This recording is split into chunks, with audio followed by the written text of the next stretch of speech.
നടന്മാരായ ഇടവേള ബാബുവിനും സുധീഷിനുമെതിരെ ലൈംഗിക അതിക്രമണത്തിന് കേസെടുത്തിട്ടുണ്ട്. ജൂനിയർ ആർട്ടിസ്റ്റിൻ്റെ മൊഴിയുടെ അടിസ്ഥാനത്തിലാണ് കേസ്. കോഴിക്കോട് നടക്കാവ് പോലീസ് എടുത്ത കേസിനെ പറ്റി ഗോകുൽ കെ വേണുഗോപാൽ ചേരുന്നു. ഗോകുൽ, ഈ ഇടവേള ബാബു അതേപോലെ തന്നെ സുധീഷ് എന്നിവർക്കെതിരായ പോലീസിൻ്റെ അന്വേഷണം അത് എത്രമാത്രം ആ കേസ് പുരോഗമിക്കുന്നുണ്ട്? ഇടവേള ബാബു സുധീഷിനുമെതിരെ ലൈംഗികാതിക്രമം കേസെടുത്തത് ഇന്നാണ് കേസെടുത്തത്. കോഴിക്കോട് സ്വദേശിനിയായിട്ടുള്ള ജൂനിയർ ആർട്ടിസ്റ്റ് ഇരുവർക്കുമെതിരെ വലിയ രീതിയിലുള്ള ആരോപണങ്ങളുമായി രംഗത്ത് വന്നിരുന്നു. ഈ അമ്മയിൽ അംഗത്വം ലഭിക്കുന്നതിന് കിടപ്പറ പങ്കിട്ടാൽ മതി, മറ്റ് അംഗത്വ ഫീസുകളൊന്നും അടയ്ക്കേണ്ടതില്ല എന്ന് ഇടവേള ബാബു തന്നോട് പറഞ്ഞിരുന്നു എന്നായിരുന്നു ഇടവേള ബാബുവിനെതിരെ കോഴിക്കോട് സ്വദേശിയായ ജൂനിയർ ആർട്ടിസ്റ്റ് പരാതി പറഞ്ഞത്. അതിലാണ് ഇടവേള ബാബുവിനെ പ്രതി ചേർത്തുകൊണ്ട് കോഴിക്കോട് നടക്കാവ് പോലീസ് കേസെടുത്തിട്ടുള്ളത്.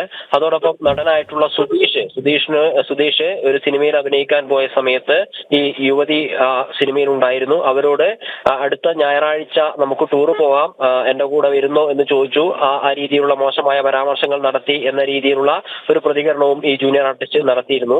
ഈ രണ്ട് വിഷയത്തിന്റെ പേരിലാണ് ഇപ്പോൾ സുധീഷിനും ഇടവേള ബാബുവിനും എതിരെ കേസ് രജിസ്റ്റർ ചെയ്ത് നടക്കാവ് പോലീസ് അന്വേഷണം ആരംഭിച്ചിട്ടുള്ളത്.